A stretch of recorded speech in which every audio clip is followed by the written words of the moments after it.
Өгейлік көрген ұлдың өзгеше тағдыры.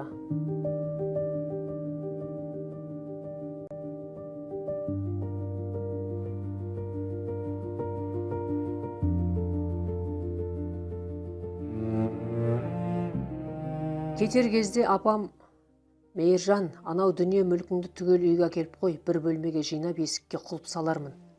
Деген соң айтқанын орындағанбыз, ал Қадыр ағам, үйіңді сатып ақшасын өзіңе салып жіберем. Оқуым біткен соң осы ауылға қайтып келетін болсаң, жарқыраған жаңа үй салып береміз деген ризалықпен. Алматыға келіп, пәтер жалдадық. Нағимаға да жұмыс табыла кетті. Мен оқимын. Кейде жексенбі күндері 4-5 жігіт бір бригада болып жұмыс істейміз. Темір жол вокзалының жүк артып, жүк түсіретін тармағына барып, ақылы жұмыс істейміз. Кейде цемент, құм түсіреміз, кейде тоңазытқыш тола ет келеді. Шілденің шыжыған ыстығында мақталы шалбар мен мақталы фуфайка қыстық малақайды баса киіп алып, рефрижератор ішінден әр қайсысы 120-125 келетін шошқа етін консервілеу цехына тасимыз. Темір жолда жұмыс істеудің бір тиімділігі еңбек ақыны дәл сол күні қолма-қол береді. Біз студенттер сол күні шалабайып қаламыз. Жұмыс істеудің бір пайдасы үнемі қалтаңда тиын тебен жүреді. Елдегі туысқандарды да қинамайсың. Келіншегінің бетіне жарқын жүзбен қарайсың. Құрдас, өзіңде студенттік өмірді басыңнан өткізген азаматсың ғой. Ол жағын түгел баяндамай-ақ қояйын. Менің 5 жыл оқып тапқан пайдам бір дипломмен бір ұл, бір қыз болды. 5 жылдың ішінде келіншегім 2 рет босанып, жарты жылдан ауылда апам мен көкемнің жанында болып, балалар еңбектей бастаған кезде жаныма келеді. Оқуды бітіріп институттың жолдамасымен қаладағы бір фирмаға қызметке жайғастым. Кеңес үкіметі тарқап, әр ел өз беттерінше күн көруді бастаған кез ғой. Жаңа экономикалық саясатты біріміз түсінсек, енді біріміз тіптен ұқпаймыз. Сондықтан мен бірнеше рет шет елдерде болып, капиталистік елдердің экономика саласындағы білгірлердің іс-әрекеттерінен көп үйрендім. Үйренгенімді елімізде жүзеге асыруға күш салдым. Қысқартып айтатын болсам, бизнес жолына түсіп өзім қатарлылардың алдынан шықтым. Іс тәжірибеме көз жеткен жоғарыдағы басшылар министрлікке, әртүрлі комитеттерге қызметке шақырды, бірақ мен келіспедім. Ойыма алған бизнес жоспарымды іске асырып, жемісті жұмыс істеп жүре бердім. Бір сөзбен айтқанда, шенеунік болғым келмеді. Ауылда жұмыс істеп жүргенімде әуел әкемнің үйіндегі Арман інімнің үйленгенін естігенбіз. Оған тойда жасаған жоқ, туысқандардан ешкімді шақырған жоқ. Жетесіз неме, бірден алаңсыз ат құйрығын кескені ғой. Ой, тобай. Бір биеден алада туады, құлада туады деген осы екен ғой. Бір емшектен сүт емген деп кім айтады бізді деп әкем ренжігенде апам, сен де қоймайды екенсің, қайта-қайта бір айтқаныңды мың айтып. Ол қайнымды билеп төстеп отырған анау адуын албасты ғой. Сол келін сондай болмаса, қайным жаңбыр жаумай су болмас еді ғой. Сол қатын енді жаңа түскен келінді сорлатып жүрмесейгі. Елдің аузына қақпақ бола алмайсың, ауылдың өсек айтудан алдына жан салмайтын білгіштердің сөзіне құлақ салсаң, төбе шашың тік тұрады. Еститінің Мейрамгүлдің қызы үйінде отырып қатын болып қалыпты. Мейрамгүлдің ұлы шетелдің оқуын оқып жүр екен, сөйтсек ол оқудағы мұсылман емес екен. Мейрамгүлдің 3-ші емес 4-ші қызы Қытайға тиетін болыпты деген сөздерден құлағың тұнады. Алла бетін аулақ қылсын, сол әңгімелерін менің көзімше айта алмайды. Мені көре салатына қалады, деп апам үнемі әлдекімге ренжіп отырады. Сөйтетте әйелдердің әңгімелеріне арқау еткен білгіштер кездесіп қалса, ит терісін басына қаптардай ұрсып қуып салады. Апам да намысшыл, әуелмен Мейрамгүлді жек көрсе де өзгелердің көзінше оларға шаң жұқтырғысы келмейді, бірақ Орынгүл апамның оларға жан ашып шыж-быж болып жүргенін Мейрамгүл білмейтін секілді. Білсе де мән бермейтін шығар. Мал аласы сыртында, адам аласы ішінде дегеннің мағынасын кейін түсіндім. Олай дейтінім, Орынгүл апам бауыр еті баласын абысыны Мейрамгүлге қиып, етек астынан беріп жібергенде қадірін білмегеніне, сыйламағанына таңдандым. Бір ауылда тұрып абысының баласын тірі жетім секілді түртпектеп, итпен бірге тамақ бергені есіме түскенде қос жұдырығым түйіліп қарысып қалады. Бірақ ашуымды сабырға шақырып өзімді өзім тежейм, кек сақтамауға тырысам. Мынау күшік бауыр басқан жерін қимай жүрау деп үйдегілер айтпасын деп туыстарыма білдірмей, Арман үйленген соң бұрынғы үйіме бас сұққанмын. Әуел әкем үйде жоқ екен, мейіркүл шешеме, құстарыңыз құтты болсын, арманмен бағы ашылсын деп едім, ол ерінін жыбыр еткізді де қойды.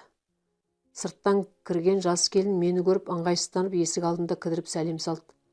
Бақытты бол, көп жаса дедім оған. Келін өзге бөлмеге өтіп кетті. Апа, Арман қайда? Құтты болсын айтайын деп едім. Білмеймін, деп қысқа қайырды. Бұл үйде ұзақ отырып береке таппайтынымды түсіндім де орнымнан тұрдым. Шешем, неге келдің, неге асықтың, отыр шай іш, немесе нан ауыз ти деп мұсылман ершіліктің бір ырымында жасамады. Құтты болсын айтамын деп барып өзім кінәлі адамдай салым суға кетіп сүмірейіп шықтым. Есік алдына шығып шамалы кідірдім. 19 жыл каторгада өткен аула сол баяғы қалпында, өзгерген ештеңе байқалмайды. Ауланың шетіндегі мойнақ иттің күркесі қаңырап бос қалыпты. Мойнақ ит қартайып өлген шығар. Сорлы итпен менің ит өмірім көз алдыма келді. Неге екенін қайдам? Көңілім босап, көзіме жас келіп қалды. Соны ешкімге көрсеткім келмей тез-тез басып көшеге шығып кеттім. Содан кейін ол үйге аяғым алаңсыз тартпайтын болған. Кейін Алматыға оқуға кеткен соң ауылға анда-санда келгенде ол үйді есіме де алмайтын болғам. Өзімнің ата-анамның үйінде еркін аунап-қуынап біраз күн болып қайтатынмын. Бір келгенімде Төлеу досым үйіне қонаққа шақырды. Кештетіп Төлеудің үйінде бас қостық. Төлеудің келіншегі менің келіншегім ас бөлмесінде сырласып отырған. Төлеу екеуміз саясаттың сорпасын сапырып отырғамыз. Bir кезде досым: Мержан, сен Арман інің жайлы не білесің? Деп еді. Мен ештеңе білмеймін. Неге сұрадың? Дедім жай ғана. Ол інің қазір намаз оқиды. Жұма намаздан қалмайды, арақ шарап ішпейді, темек шекпейді. Өте тақуа болып алған.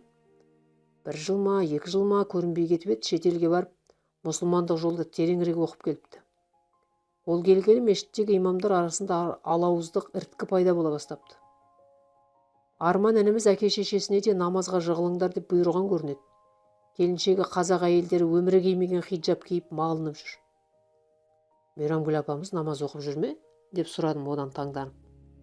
Басқаларды қайдам, апамыз қыздарымен түгел намаз оқуға тіліміздің икемі келмейді деп көнбеген. Сосын ол қарындастарын үйден қуып шығыпты. Қазір олардың қайда екендері, немен шұғылданатыны белгісіз. Ал басына намаз, яғни Құран сүрелері кірмейтін апамыз меңіреу адам секілді үн-түнсіз сіресіп отырады да қояды дейді көргендер. Әуел көкемнің жағдайы қандай екен? Ол кісі үйіне анда-санда бір соғып ел кезіп жүргенге ұқсайды.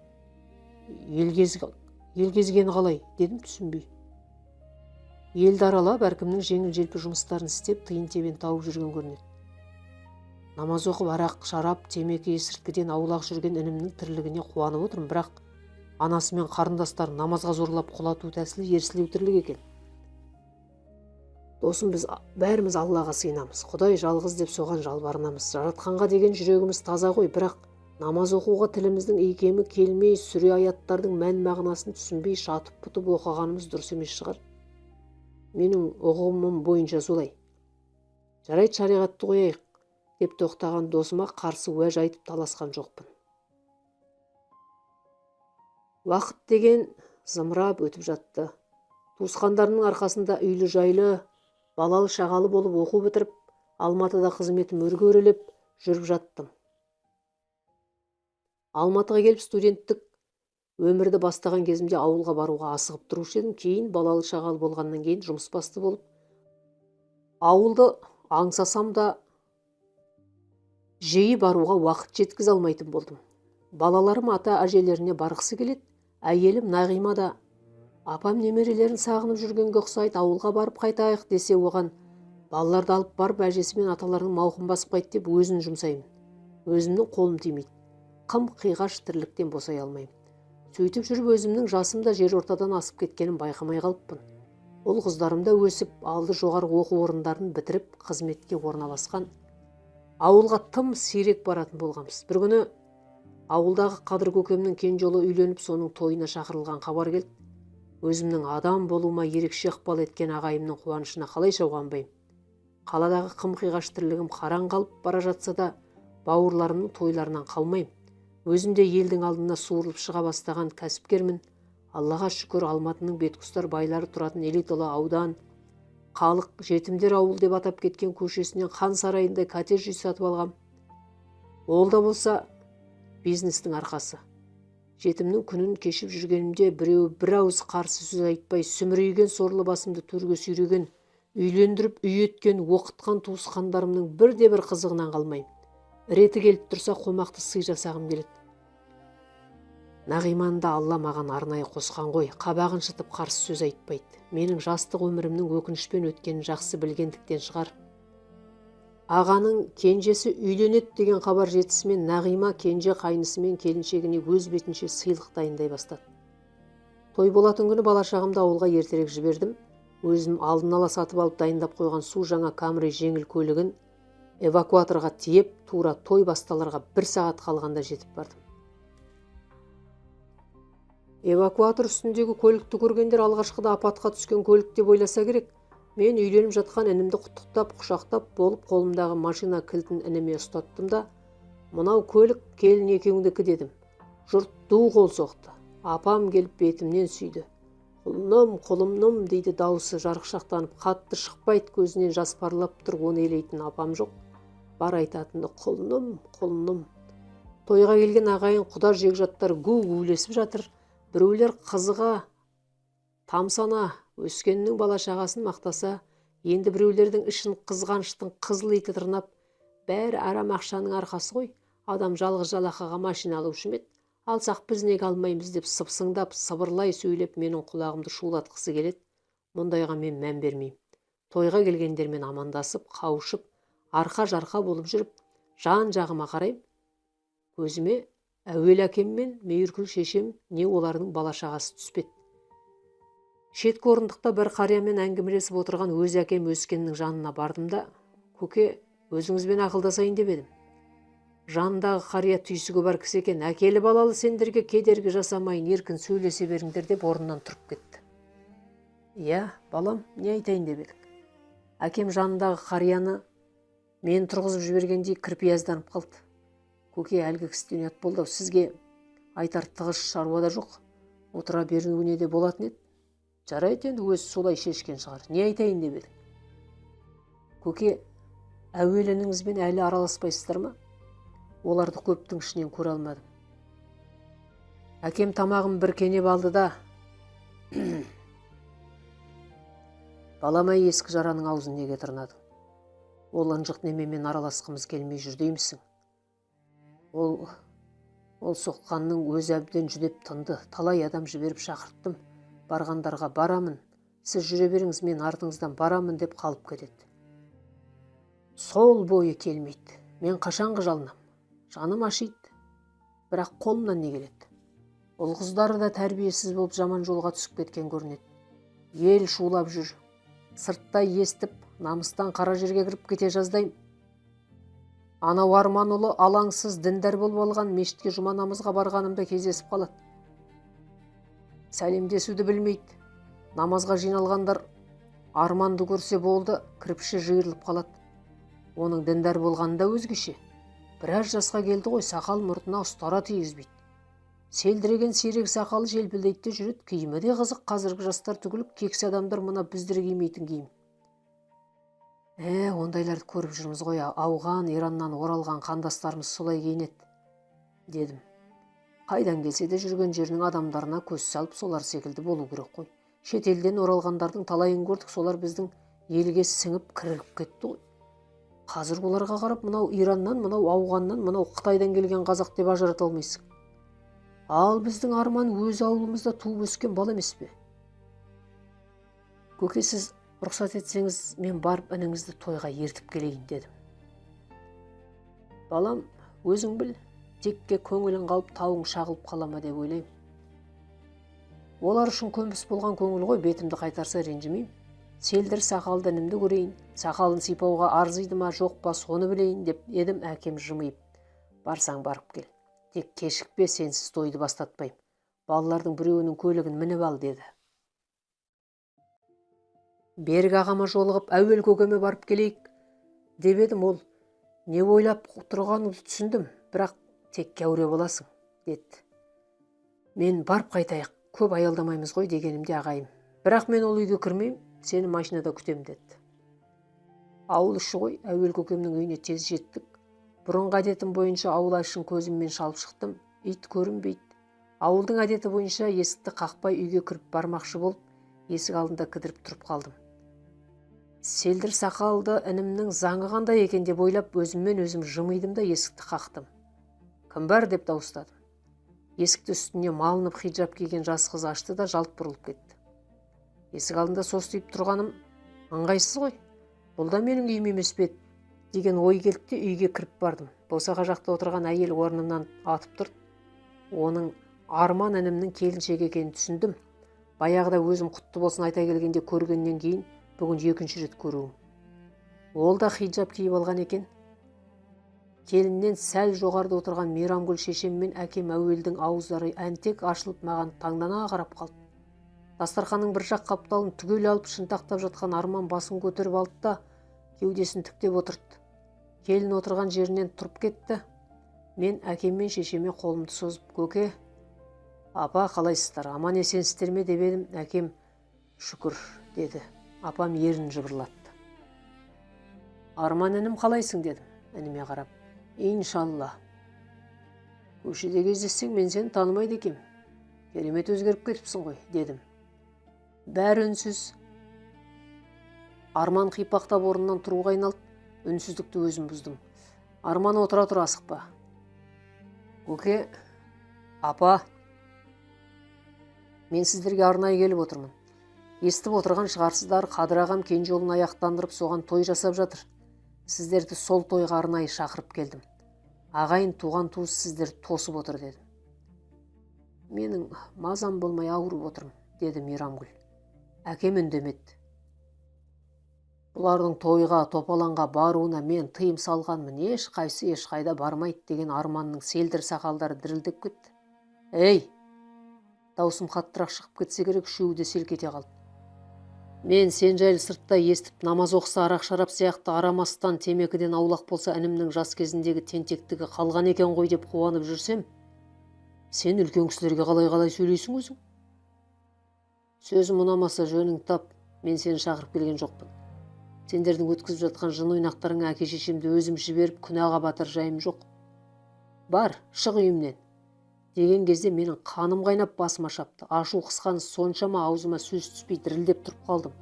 Содан соң өзімді өзім басып, ей, сақалы шошаңдаған сұмырай, үйімнен шық дейтін сен кімсің маған? Осы үйге бақ береке әкелген 7 жыл. Шабығанамаған сен, той тойлауға тыйым салған анаңа, қуаныш күлкі сыйлаған әуелі Құдай, содан кейін менмін. Ал шынын айтатын болсақ, менің анам мен әкем мына сенің әкеңнің туған ағасы, өлсе көметін бауыры деп іштегімді түгел төгіп жібердім. Арманға айтқанымның 90% өгей әкем мен апама қадалған сөздерім. Бұлар өлсе сендер көнбейсіңдер, өзім көмем. Сендер адам өлсе де мал сойбағы жығы болып Құран оқисыңдар. Мен оның бірін істетпеймін. Жетесіз, жап аузыңды. Қойдан жуас қазаққа ақыл айтып билік жүргізетіндей сен қайдан шыққан дәусің? Қой сенімен салғыласып мен береке таппайды екем. Көке, апа, қане жүріңдер, көпшілік сіздерді күтіп отыр. Деп едім, Арман орнынан атып тұрып, бармайды дедім бе? Бармайды деп алдымды кес-кестей берді. Сұмырай, қазір мұрныңды бет қылам, содан кейін сенген аспаныңды үстіме тастап жібер дедім. Де әкеме қарап, кәне жүріңдер деп бұйыра сөйледім. Бірінші болып Мейрамгүл шешем орнынан атып тұрып, шалының иығынан тартып орнынан тұрғызды. Қақпас, тырп етпе, отыр орныңа деген Арман соларға қарай ұмтыла беріп еді, мен иығынан шап беріп ұстадым да, өзіме қарай бұра беріп, тұмсықтан бір соғып шалқасынан түсірдім. Шар еткен әйел дауысы шықты. Жалт қарасам келін екен. Ол далаға қарай қаша жөнелді. Сұлап жатқан Арманды жағасынан тартып тік тұрғызып алдым да, кеңірдегінен қысып тұрып, мына кемпір шалдың іздеуі жоқ, сұрауы жоқ деп ойлап жүрсің бе? Іздеушісі мына менмін. Егер осы екеуінің үстіне бір шыбын қондыратын болсаң, көз алартатын болсаң, сақалыңды сапситып, шолақ дамбалыңды сыпырып алып, ауылдан жалаңбұт тас боран етіп қуып жіберем. Деп едім, сырт жағымнан тұншыға күлген дыбысты естідім. Бұрыла қарасам берік ағам екен. Ол маған қарап, бұл бәлеге тиме, оқып дуалап, майып қылып жүрер, мұның қолынан ол да келеді, деді. Көке, кәне жүріңіздер, дедім. Әуел әкеме қарап. Ол үн-түнсіз орнынан тұрып еді, Мейрамгүл шешем де ілесе тұрды. Біз үйге келгенде асабан микрофон арқылы қонақтарды дастархан басына шақырып жатыр екен. Өсер әкем бізді күтіп, елеңдеп тұр, алдымыздан шықты. Әуел әкем ағасының мойнынан құшақтап жылап жіберді. Жарайт деген әкем әуелдің иығынан қағып, келініне көз салып еді. Мейрамгүл тізесін бүгіп, қайнағасына сәлем салды. Әкем көп жаса, деп қысқа қайырды. Ағайындар туған бауырлардың табысқандарына риза секілді. Ет жақын ағайындар келіп, екі әкеме ризашылығын білдіріп жатыр. Екі әкемді табыстырып, балаларымды алып Алматыға оралдым. Үйренген қала, өмір таусылмайтын қауырт тірліктің қайнаған ортасына кіріп кеттім. Кешке үйге оралғанда балалардың жағдайын, сабағын Нағима қысқаша баяндап шығады. Бұл күндегі әдетіміз. Солай үйренгенбіз. Балалардың басы көбейіп, менің табысым молая бастаған кезде мен Нағимаға: «Нәке, сен жұмысты қой. Сендерді өзім асырайым. Сенің міндетің балалардың тәрбиесі болсын. Киім-кешегі, ішіп-жемі менің мойнымда. Себебі мен қызметке ерте кетем, кеш қайтам. Оларға көңіл бөліп шұқшиятын уақытым аз», деп келіскенбіз. Бір күні қызметтен келіп, жуынып шайып, дастархан басына отырғанымда Нағима: «Мәке, сен ауыл жақпен хабарласқан жоқсың ба?» деді. «Жоқ, хабарласуға уақытта жоқ. Олардың өздері үн-түнсіз жатыр ғой. Жайсыз бірдеңе естідің бе?» дедім. Әлгінде теледидардан біздің ауылды көрсетті. Біздің Арман бар ғой, сол теріс ағымдағы дінге кіріп кеткен екен. Әке-шешесіне қол көтерген дейді. Содан ауылдағылар Арманды бала шағасымен түгел қуып шығыпты. Полиция араласпаса, ауыл адамдары Арманды тасбұран қылып өлтірмекші болыпты. «Қой, мүмкін емес», деп телефонға жармастым. Қадыр ағадан анығын білгім келді. Телефонды ағаның өзі көтерді. Қысқаша амандық сұрасқан соң: «Аға, сіздерде киноға түсіп жатыр деп естідім, ол қандай жаңалық? Мен түсінбей отырмын», деп едім. Қадыр ағам қарқылдап күліп алды да: «Я, киноға түскеніміз рас. Анау қысқа балақ ұзын сақалды інің басты рөлде ойнады. Біз білмейді екенбіз, ол керемет әртіс екен ғой», деп қайта күліп алды да: «Қой, қалжыңды қояйын. Өткенде Әуел көкем мен Мейрамгүл жеңгемді тойға ертіп келіп, бәріміз табыстырып кетіп едің ғой, есіңде шығар?» «Я, есімде. Сол біздің үйдегі тойдан соң жұма намазға барған жамағаттың алдында Арман айғай шығарып, мешіттің имамына тіл тигізеді: «Сен имам, шапанын жамылған кәпірсің, тойға барасың, арақ ішіп отырғандарға бата бересің, сендей имамды ауылдан аластау керек», дейді ғой. Имам не дерін білмей абдырап қалады. Сол жерде бір қария: «Әй шырағым, сенің жүріс-тұрысың, намаз оқуың, киім киюің түгел бізге ұнамайды. Бізге айтатын шариғатың да біздің дінімізге қайшы. Ал имам қарағым, сен бұл жоқсызды неге мешітке кіргізесің?» дейді. Имам болса: «Мешіт жаратушымыздың жердегі үйі, Аллаға сыйынатын кез келген жан осында мешітке келеді. Сен мешітке келме деп айтуға менің құқығым жоқ», дейді. «Неге құқығыңыз жоқ? Мынау біз намазға сапқа тұрғанда талтайып тұрады, екі қолын кеудесінде айқастыра ұстайды. Біз құлақ қаққанда ол құлағына қолын да апармайды. Сіз осы кемшіліктерін көре тұра неге айтпайсыз?» деп имамның өзіне сұрақ қойса, Арман қарияның сөзін бөліп: «Имамдарың менің намаз оқуыма сын айта алмайды, себебі ол ештеңені білмейді. Сендер де ешқайсың ештеңе білмейсіңдер. Мен шетелде оқып, мұсылмандықтың бүге-шүгесіне дейін жаттап келген жанмын. Маған ескерту жасағанша мынау имамдарыңды ауылдан қуыңдар. Осы сендерге теріс жол көрсетіп, сендерді адастырып жүр», деп бөсетті. Сонда имам: «Мен имандыққа таласпаймын. Мына жамағат мені босатса босатсын, сен тағайындасын. Сен таза мұсылмандық жолда жүрсең, неге бала шағаңның оқуына, білім алуына қарсысың? Балаларың түгел сауатсыз болып өсіп келеді. Бәрін исі қазақ естіп көрмеген киімге орап, өздерінің тең құрбыларымен араластырмай жабайы қылып өсіріп жатырсың», дейді. Арманның жөн сөзге көнбейтінін түсінген ауылдың қариялары: «Бұл пейілі таза емес екен, әуелі әке-шешесімен сөйлесейік, ақылдасайық», деп шешеді. Сөйтіп Арманның әкесінің ағасы ғой. Өсердің алдынан өтейік деп біздің көкемізге бір топ қария келеді. Ал әкеміз не десін, жер шұқып отырып қалады. Сәлден кейін: «Менің қолымнан не келеді? Өз қолымды өзім қалай кесейін?» Арманның әкесі бос белбеу онжық қой, оның несін жасырайын.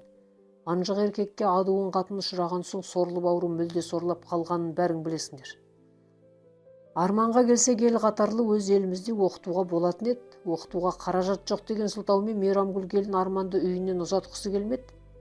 Бірақ қайда жүріп кезіктіргені белгісіз біреу балаң нағыз азамат болып өседі, тегін оқиды деп Арманды ертіп кетеді. 2 жыл шетелде оқып келгеніне бәріміз сырттай болса да қуанып қалған едік. Енді міне өздерің көріп отырсыңдар оның қандай оқып келгенін. Мұның ақыры қайда апаратын бір Алла біледі. Арманның әкесінің ағасы ғой деп маған келіпсіңдер, мені сыйлағандарың рахмет, мен не дейін. Жүріңдер үйіне барайық, әке-шешесінің алдында сөйлесіп бұл мәселенің басын ашып алған жөн деп жиналғандардың алдына түсіп, әуел көкемнің үйіне барады. Ауылдың бетке тұтар қарияларын көрген Арман оларды есік алдында талтайып тұрып қарсы алады. Біздің көкемізге де сәлем бермейді. Ондайға шыдамайтын әкеміз: «Ей, сұмырай, талтаймай жол бер, үйге кіреміз» десе, анау сақалы сапсиып: «Мен сендерді шақырған жоқпын, үйге кіргізіп көрпе салып қолпаштайтын жағдайым жоқ» деп безірейді. Не керек, ақсақал қара сақалы бар ауыл адамдары Арманды жабылып жүріп ауылдан қуып тынды. Бала шағасын жетелеп, түйіншектерін қолтықтап шыққан Арман ешкімге тіке қарай алмады. Балаларына обал болды-ау. Обалы ана албастыға: «Ой, тобай, біздің арамызда да осындай адамдар бар екен-ау» депсіп, жұрт таңданып тарқасты. Ал көкем келіні мен інісін үйге ертіп келді. Қазір олар сонда. «Біздегі жаңалық осы, өзің енді хабарлайын деп отырған едім» деп ағай әңгімесін аяқтады. Ауылдағы жағдайды естіген соң мен Алматыда үнсіз жүре алмайтынымды білдім. Кезек күттірмес бір шаруаларымды тездетіп тындырдым да орынбасарыма тапсырманы үйіп-төгіп беріп ауылға тартып кеттім. Ауылға келгенімде қайғылы жағдайдың үстіне түстім. Әуел көкемнің үйі өртеніп кетіпті, түгел жанып кеткен. Өрттің қайдан шыққанын, яғни кім от қойғанын ауыл адамдары Арманнан көріп отыр екен. Арманның ауылдан қуылғанына 15 күндей болған ғой. Дәл өрт шығатын күні әуел әкем мен Мейіркүл шешемді өсер көкемдер үйлеріне шақырған. Олардан өзге біраз кісілер болған. Түн жарымына дейін әңгіме дүкен құрған қонақтар үйлеріне қайтқан кезде өсер көкем інісі мен келініне: «Үйлеріңде асыға күтіп отырған бір жан жоқ, осында қона салыңдар. Ертең асықпай барарсыңдар» деп алып қалған екен. Егер сол түні олар үйлерінде болса, үймен бірге жанып кетер ме еді, кім білсін.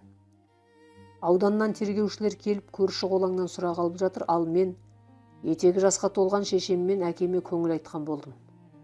Арманның кінәлі емес екеніне көзім жетпесе де, ызаға булығып өзімді қоярға жер таппай аласұрдым. Өртенген үйдің орнын барып көрдім. Күйік шалған қабырға опырылып ортасына түскен, үйдің шатыры, есік, терезе, үйдің жиһаздары, төсек орын түгел күйге айналыпты. Тіпті ас ауқат ішетін ыдыс-аяққа дейін балқып кеткен. Өртенген үйінде тұңғыш рет көргенім ғой. Денем тітіркеніп, бойымда әлдебір қорқыныш, үрей билеп кетті. Осы үйде, осы аулада өмір сүріп, мен осында өстім-ау. Өткен өмірім сағымданып көз алдыма келді. Ауланың сонау түкпіріндегі иттің күркесі көзіме түсті. Жауын шашын мен күннің көзі әбден мүжіп, тоздырып жіберіпті. Үгітіліп, төгіліп түсуге шақ тұр. Иттің күркесінде құйрығын бұлғаңдатып жататын мойнақ көз алдыма келді. Мен оған жуындалып бара жатып, жолда тоқтай қалып иттің сыбағасының жартысын жеп қоюшы едім. Сондағы жуындының дәмі әлі таңдайымда қалып кеткен сияқты. Неге екенін қайдам, көзіме үйіріліп жас келіп қалды. Жанымдағыларға байқатпай бұрыла беріп, көз жасымды сығып тастадым. Көңілім құлазып кетті. Үйге келген соң өскен әкемді оңаша шақырдым. «Көке, ойыңыз қалай? Ініңіздің баспанасы күлге айналыпты. Менен кейін дүниеге келген қыздарының қайда, не істеп жүргенін де білмейді. Жалғыз ұлы Арманы анау, одан да тірілей айырылып отыр. Ендігі өмірлері қалай болады?» дедім. Әкем әдеті бойынша шамалы ойланып отырды да: «Ей балам, бәрі Алланың қолында ғой. Осы Мейрамгүл ата-анасын жерге қаратып кетіп, бізге келін боп түскенде әкесі теріс батасын беріпті деп естігенбіз. Қызын бір шіріген жұмыртқаға санап, құда деп бізбен де араласпай қойған. Сол әкенің наласы ұрды ма? Келін көп жыл көтермеді, бір перзентке зар болды. Сонда сені анаңның етегінің астынан алып бауырына бердік.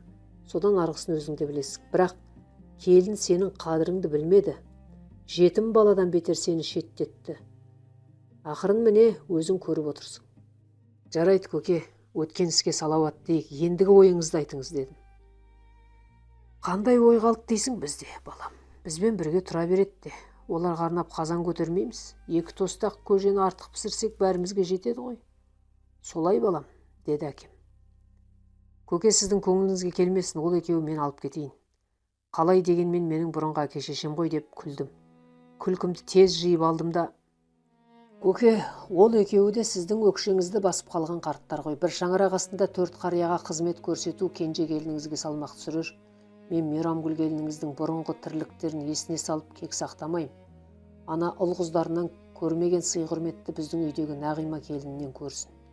Өздеріңіз айта беретін кәрі қойдың жасындай жастары қалды ғой. Қалған өмірлері баянды болса деймін. Бәрекелді. Менің қаныма тартқан ұл осылай болу керек. Жақсы ниет білдіріп отырсың. Алланың нұры жаусын балам. Білмегенін кешпесең, білгендігін қайда деген екен бабаларымыз. Ол екеуі ойлаудан қалып сорлап қалған жандар ғой, жақсылап көңіл бөліп, күтсеңдер бойларын түзеп, ағзаларына қан жүгіріп, қатарға қосылып кетер. Мен қарсы емеспін. Алғыстан басқа айтарым жоқ. Көке, сізге рахмет, деп өскен әкемнің мойнынан құшақтадым.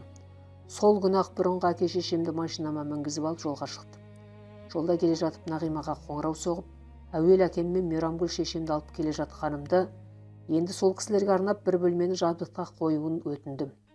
Нағиманың қуанғанын не мұқатқанын телефон арқылы ажырата алмадым. Ол тек құп болады, командир мырза, деді. Нағима өте кең адам ғой. Кемпір шалдың жатын бөлмесін жарқыратып жасап қойыпты. Өзіміз тамақтанатын асхана бөлмесінің төр жағына бөлек 4 қабат көрпе төсеп, қос-қостан 4 жастықты теңкейтіп қойған. Әйелімнің ойын айтпай түсіндім. Үлкен кісілер ас ішкенде орындықта ұзақ қақиып отырмасын, кәдімгі ауылдағыдай жантайып жатып шайларын ішсін дегені ғой. Құрдас, деді Мәкен терезеден сыртқа көз тастап. Мына өмір қандай тамаша.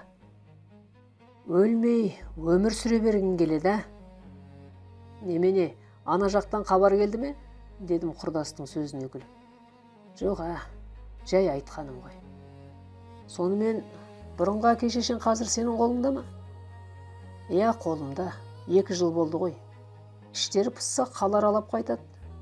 Алғашқыда Нағима немесе балалардың бірі ертіп жүруші еді, қазір үйренген, екеуі қол ұстасып, судай тасып қыдырып қайтады. Ал Арманнан хабар бар ма деп едім. Иә, ол бала шағасымен Сирияға өтпекші болып тұрғанда қолға түскен. Оны тиісті орындар тексеріп жатыр, деді.